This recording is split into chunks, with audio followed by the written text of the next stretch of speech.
Hi, my name is Jereme Wilroy, and I'm a graduate student here. I did my undergrad degree here in exercise science, and now I'm doing my graduate work in health studies. My talk is entitled Progressively Adapting. Progressively adapting is the idea that certain situations and circumstances arise in our life that calls for us to change, maybe to learn new knowledge or develop a new set of skills, or simply to do things differently. This change that occurs over an extended period of time in incremental ways that we can only really see when we have time to look back and see where we were and to see where we are now. This process is called adaption. Adapt is to make something suitable for a new use or purpose, to become adjusted to new conditions. This new use or purpose could be that you're graduating from college and you're entering the workforce. And so you are becoming a doctor or a lawyer or a teacher or a nurse. These new conditions can be new environments that you're in, whether it is in the college environment or in the workforce environment, perhaps getting married or something like that. It could also be some negative events in your life. It could be your parents just got divorced, or you were in a freak accident rendering you to a wheelchair. These are these new conditions. Mahatma Gandhi said it this way: adaptability is not imitation. It means power to resistance and assimilation. And so adaptability is not just the conforming to those around you or conforming to your environment and in that losing yourself, but it's fully understanding your environment, fully understanding that purpose that you were created for, or that position that you've been put in, so that you can become proficient in that. For me, my story of adapting began on August 31st of 2005. It was after Hurricane Katrina came through, and I went with my dad and my brother down to clean up at my grandma's house in Grand Bay, Alabama. As we were down there cleaning up debris from the hurricane and cutting down some trees, I found myself pushing on a tree to help make it fall a certain way, and it fell back over on top of me. I was underneath the tree with it pinning me down, my head between my knees, and gasping for air. It was a miracle that I lived that day. It was a miracle that my dad pulled me out. It was a miracle that I made it to the hospital, as we were in an isolated area with cell towers down, and one of my lungs was steadily filling with blood. But I did live. I made it to the hospital, and as I lay in the hospital bed, I began to think about what this new life meant, what this new environment, this new condition meant for me, and what was my purpose in it. You know, how am I still to have this good and prosperous life? As I was in the hospital for 10 days or so, not being able to move, I had to have nurses roll me over in bed and help sit up and stuff like that. After the 10 days, I went off to rehab. In rehab, I was there 4.5 weeks.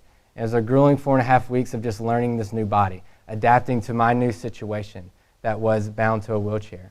And so slowly over time, I began to learn how to transfer in and out of my chair, how to dress myself, how to even get up and down stairs, how to push around and things like that. So learning new ways to how to live with this body that I now have. It was a difficult time, but it was definitely a way that helped me to grow as a person and helped to give me new life. In times of these changes, there's definitely people around you or things that help to support those times. This could be family. It could be friends at different areas of your life and different segments of your life, whether it's high school or undergraduate or grad school. It could also be teammates. I played on the wheelchair basketball team here for 5 years, and the teammates was more like a brotherhood to me. And during that time, I was able to play an adapted sport called wheelchair basketball. It could also be significant others, people that are there for you that aren't going anywhere. Another thing for me was faith. Faith was a big part of my support system that kind of helped me get through those times. What I needed when I was laying in that hospital bed was a word like this: "For I know the plans I have for you, plans to prosper you and not to harm you, plans to give you hope and a future." Because what I needed during that time was hope that I will prosper, hope that I did have a future, a good life ahead of me. Another part of that was in Romans, talking about how suffering produces perseverance, perseverance character, and character hope. And those were the incremental changes that were occurring that I couldn't see at the time, that was developing my character, that was developing a perseverance in me, that was developing hope. So a few things about how adapting applies to my work as a grad student. I am a teacher in grad school. I teach personal health 3 days a week, and so I'm constantly adapting to the environment of my classroom. This could be from just the different classes, whether you have people that are talkative and love to discuss things and are interactive and things like that, or just people that like to talk and sit in the back. Very disruptive. You know who you are. I see you in here. Teaching is definitely a great experience to learn how to become a better teacher, the different modes of teaching that they are. I have my students take a learning styles test. This learning styles test just gives them what they are good at learning. I'm able to see that, to try to incorporate that in the classroom setting. Also have them take a personality test to see what kind of personalities are out there, to try to also incorporate that in my teaching. A mentor here told me at UA that a person who continues to do the same thing, a teacher that continues to do the same thing year after year, is not a good teacher. A teacher that takes time at the end of the year to sit back and reflect and see what they can do to become a better teacher, how to change something, one that changes and continues to adapt, is a good teacher. Another thing I do is personal training. I'm a personal trainer at the rec, and personal training is huge when it comes to how the body adapts, whether it's strength training and you're trying to increase your bench press or something like that. Your body adapts to that weight that you use, and the way it responds to that is it gets stronger, and so you increase the weight. Same with cardiorespiratory fitness. You run for 15 minutes, and your body reacts by becoming more proficient at pumping blood and the lungs taking in oxygen and oxygenating the body. In personal training, it also is adapting to the individual. For the individuals that I train someone that has mono, and so for this person, I have to scale back the workouts because those high-intensity workouts can suppress the immune system. And so we have to keep the workouts that are still beneficial, yet aren't those high-intensity workouts. So scaling those back. Also training individuals that are older. These individuals that have pains and ailments that they've dealt with through life. And so not to kind of push those ailments or those pains or those aches off, but to help to strengthen those, and so that they can reduce their pain, so they can be stronger and more stable.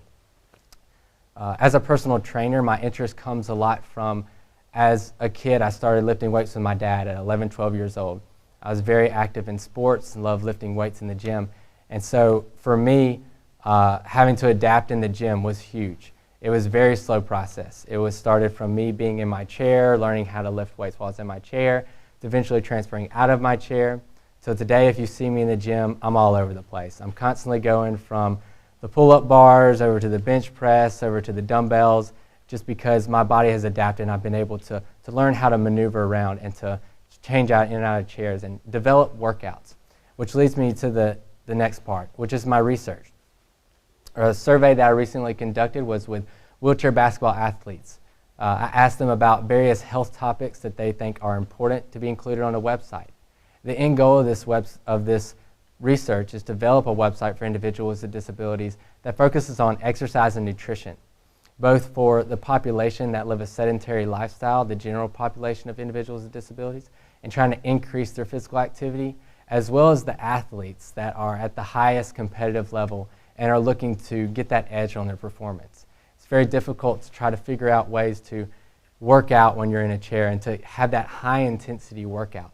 And so that's what I hope to do, and that's what I've been developing for that.